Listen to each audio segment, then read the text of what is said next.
자, 속보 들어왔죠, 전청조. 네, 오늘 오후에 체포됐다는 소식이 들어왔습니다. 사기, 아동학대 등의 혐의를 받고 있고요. 이 경기 김포 친척집에서 체포가 됐습니다. 사건을 수사하고 있는 서울 송파경찰서로 압송이 되고 있거나 이미 됐을 것으로 보입니다. 출석 요구 불응 우려가 있다고 해서 영장이 발부가 됐고 주거지 압수수색도 이뤄졌습니다. 거주지로 알려진 이 시그니엘 그리고 김포의 모친 주거지에 대해서 이뤄졌고요. 다만 압수영장의 경우에는 일부 물건에 대해서는 기각된 걸로 전해졌습니다. 이 전 씨는 지난 8월 말에 앱 개발 투자를 명목으로 해서 한 피해자에게 2천만 원 가로챘고 또 다른 피해자 한 명에게는 1,500만 원 상당의 대출을 받게 한 혐의를 받고 있습니다.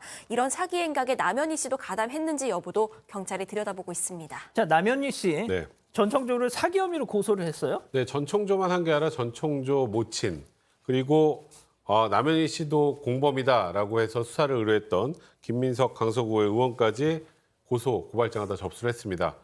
전청조 씨에 대해서는 뭐 사기, 뭐 허위사실 유포한 명예훼손, 스토킹 범죄, 협박, 주거침입 등의 혐의고 또 지금 아까 뭐 전 씨의 어머니로 추정된다까지 어제 나왔는데 그 전 씨 어머니에게도 스토킹 관련 그 혐의가 있다는 취지로 고소를 했고요. 그리고 일단 김민석 강서구의 의원에 관련해서는 이건 무고다.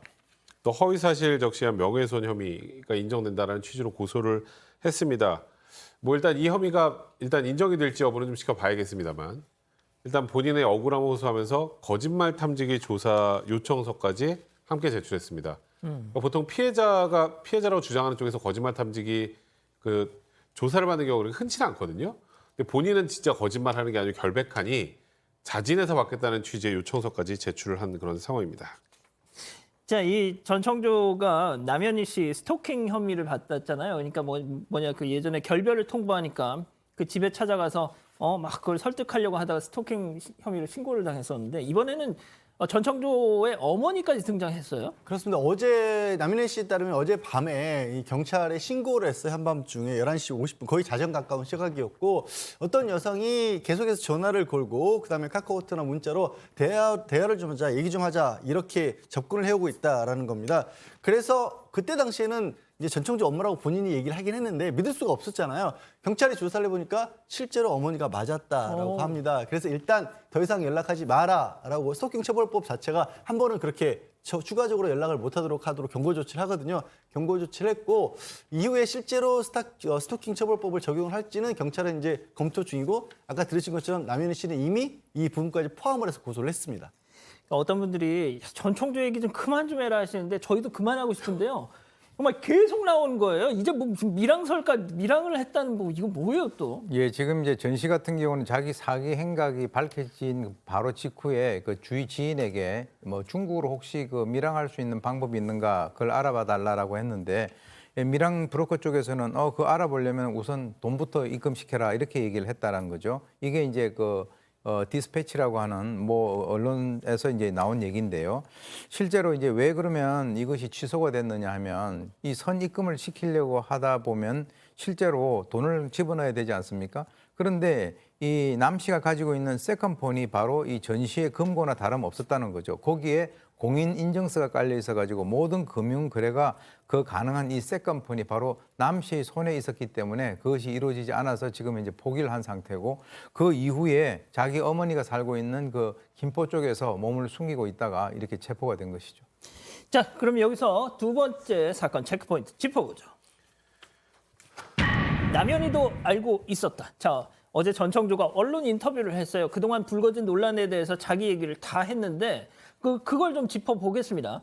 자, 남현희 씨는 전청조가 재벌 3세인 줄 알았다라고 했어요. 그런데 전청조는 이것조차 내가 재벌 3세가 아니라는 것조차 남현희는 알고 있었다라고 주장을 해요. 네, 지금 둘의 말이 갈리고 있습니다. 우선 전 씨는 이 남현희 씨가 내가 재벌 3세가 아닌 걸 이미 알고 만났다고 얘기를 합니다. 그러면서 그 기자 대행 아르바이트를 쓴 사실도 이미 진작에 자신의 휴대전화를 들여다봤기 때문에 모두 다 알고 있었다고 주장을 했습니다. 그러면서 자신은 7살 때부터 아버지가 없었고 할머니와 엄마 손에서 자랐다면서 뭐 P그룹 혼외자다, 재벌 3세다 이런 거 전부 아니라는 건 인정을 했습니다. 또 정확한 사기 금액까지 밝히진 않았는데 인정했는데 투자 사기도 인정을 했습니다. 그런데 그 투자금을 전부 남현희 씨 대출금 갚아주고 차량 명품 사주고 또 딸 용돈으로 썼고 남은 건 없다고 주장을 했습니다. 반면에 남현희 씨는 나 전부 속았다, 나도 피해자다라는 입장입니다. 이 지난 23일 첫 결혼 발표 인터뷰 이후에 논란이 불거지고 나서야 이 전청조 씨가 신분을 속였다는 사실을 알아차렸다고 했고요. 뭐 고가의 자동차랑 명품 이런 거 왜 받았냐라는 데 대해서는 이 전청조 씨가 자신에게 당신이 상위 0.01% 학부모들을 상대해야 하는데 이 펜싱 사업을 해야 하는데 이렇게 해야 엄마들 사이에서 말이 안 나오는 거다라고 하면서 선물을 해주기에 받았던 거다라고 설명을 했습니다. 자, 전청조는 그리고 본인의 성별, 여성이라는 자신의 성별에 대해서도 정확하게 얘기를 했다. 근데 전청조 어제 인터뷰 내용을 보면 정확하게 남현희 씨와 하는 얘기가 정반대입니다. 거의 무슨 진실 공방 수준인데요. 그러니까 남현희 씨 얘기를 한번 더듬어 생각을 해보면 나중에 처음엔 여자인 줄 알았다가 같이 누워있다가 성전환 수술을 했다는 걸 알고 상처가 있을까 봐, 마음의 상처를 받을까 봐 그걸 언급하지 않고 자기 눈으로 직접 보지 못했다. 그러니까 성전환 수술을 나중에 그런 과정에서 얼떨결에 알게 됐다는 취지로 주장을 했는데 전청조는 나는 원래 여자고 성전환 수술 그 가슴 절제를 하고 뭐 무슨 수술을 한 거는 그건 남현희 씨가 아니 그 사람들이 그 가슴 보면 여자인 줄 알겠어. 이 얘기를 해서 나는 남현희 씨를 진심으로 사랑해서 큰 결심을 해서 수술한 거다. 그럼 이건 아예 다른 얘기잖아요. 근데 아까 저는 좀 이상한 게 남현희 씨가 지난 2월에 자기 재벌 3세 아니라는 걸 기자 사칭하는 때문에 알게 됐다고 했는데 근데 그러면은 나중에 그 세컨폰으로 왜 저게 아버지인 척 재벌 3세 그 아버지인 척 행세하면서 남현희 씨한테 SNS를 보냈을까요? 전 그게 좀 이해가 안 되네요.